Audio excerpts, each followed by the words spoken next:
ಏನಾದರೂ ಅದನ್ನು ಎರಡು ಮಾತಿಲ್ಲ. ಇದು ನಿಶ್ಚಿತವಾಗಿಯೂ ಕನ್ಫರ್ಮೇಷನ್ ಆಗಿದೆ ಹೈಕಮಾಂಡಿಗೆ. ಮತ್ತು ಇದು ಸೂಕ್ತ ಸಮಯ ಇಲ್ಲ ಬದಲಾವಣೆ ಮಾಡುವಂಥದ್ದು ಅಂತೇಳಿ ಹೈಕಮಾಂಡ್ ತರ್ಕ. ಯಾಕಂದ್ರೆ ಇಡೀ ದೇಶದಲ್ಲೇ ಉಳಿದಿದ್ದ 3 ರಾಜ್ಯಗಳಲ್ಲ, ಕರ್ನಾಟಕ, ಹಿಮಾಚಲ ಪ್ರದೇಶ, ತೆಲಂಗಾಣ, ಇಲ್ಲೂ ಗದ್ದಲ ಆಯ್ತಪ್ಪ ಅಂದ್ರೆ ಮುಂದೆ ಭವಿಷ್ಯ ಏನು ಅನ್ನೋ ಸಹಜವಾಗಿ ಪಾರ್ಟಿ ಚಿಂತಿದ್ದೇ ಇರ್ತದೆ. ಮೊದಲು ಪಾರ್ಟಿ ಇದ್ರೆ ಏನು ಬೇಕಾದ್ರು ಪಾರ್ಟಿನವ್ರು ಏನು ಮಾಡೋಕ್ಕೆ ಸಾಧ್ಯದ. ಮತ್ತು ಆಲ್ರೆಡಿ ನಮ್ಮ ಸ್ವತಃ ಡಿ ಕೆ ಶಿ ಅವರಿಗೆ ಒಪ್ಕೊಳ್ಳುವಾಗ ಅವ್ರಿಗೆ ಏನೆಲ್ಲ ಕೊಟ್ಟದ. ಇವತ್ತು 2ನೇ ನಂಬರ್ ಸ್ಥಾನದಲ್ಲಿ ಅವರಿದ್ದಾರೆ. ಏನು ಕೊಟ್ಟಿಲ್ಲ ಅವ್ರಿಗೆ. ಅವ್ರು ಎಲ್ಲಿದ್ದರು, ಯಾರ ಜೊತೆಗಾರರವರು, ಅವ್ರ ಹಿಂದಿದ್ದ ಭ್ರಷ್ಟತೆ ಆರೋಪಗಳು, ಪಾರ್ಟಿಗೆ ದುಡಿದಿದ್ದಾರೆ. ಮತ್ತು ಬೇರೆ ಪಾರ್ಟಿಗೆ ಆ ದುಡ್ಡನ್ನು ತೆಗೆದು ಹಾಕಿದ್ದಾರೆ. ಕೆರೆಯ ನೀರನ್ನು ಕೆರೆಗೆ ಚೆಲ್ಲಿ ಪುಣ್ಯವ ಪಡೆದುಕೊಂಡಿದ್ದಾರೆ. ಆದರೂ 2 ಮಾತಿಲ್ಲ. ಎಷ್ಟೋ ಜನ ಕೆರೆ ನೀರು ತೊಗೊಂಡೋಗಿ ಮನೆ ಇಟ್ಕೊಂಡ್ಕೊಳ್ಳುವಂಥ ಜನನೂ ಇದ್ದಾರೆ.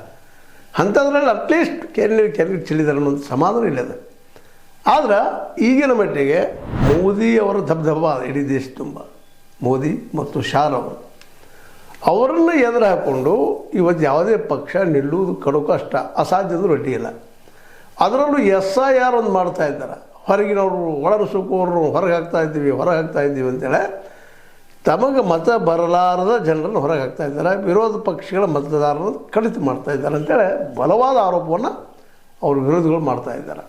ಅದು ಸತ್ಯನೂ ಅನಿಸ್ತದೆ. ಯಾಕಂದ್ರೆ ಒಂದು ಮನೆಯಲ್ಲಿ 500-600 ಜನ, ಅಲ್ಲಿ ಯಾರೂ ಇಲ್ಲ ಒಂದು ಸಣ್ಣ ಮನೆ ಒಳಗೆ. ಸ್ವತಂತ್ರವಾದ ಮೀಡಿಯಾಗೆ ಬೇಕಾಗಿರುವುದು ಸ್ವತಂತ್ರ ಧ್ವನಿ. ಆ ಸ್ವತಂತ್ರ ಧ್ವನಿ ಉಳಿಸಲು ನೀವು ಮಾಡಬೇಕಾದದ್ದು ಇಷ್ಟೇ. ಅದೇನಪ್ಪಾ ಅಂತಂತಂದ್ರೆ ನಿಮ್ಮ ಕೈಲಾದಷ್ಟು ಸಹಾಯ ಈ ಚಾನಲ್ಗೆ ಮಾಡಿ ಹಾಗೂ ನಿಮ್ಮ ಧ್ವನಿಯನ್ನು ಕಾಪಾಡಿಕೊಳ್ಳಿ. ಇವೆಲ್ಲನೂ ದಾಖಲೆ ಸಮಸ್ಯೆ ಸಿಗ್ತಾ ಇದ್ದಾವೆ ಅಂದಾಗ ಇಲ್ಲೇ ಹಿಂದೆ ಕಾಂಗ್ರೆಸ್ಸಿಗರು ಮಾಡಿಲ್ಲ ಅಂತ ನಾನು ಹೇಳ್ತಾ ಇಲ್ಲ. ಆದರೆ ಅವ್ರು ಕಲಿಸಿದ ಪಾಠನೇ ಇದು.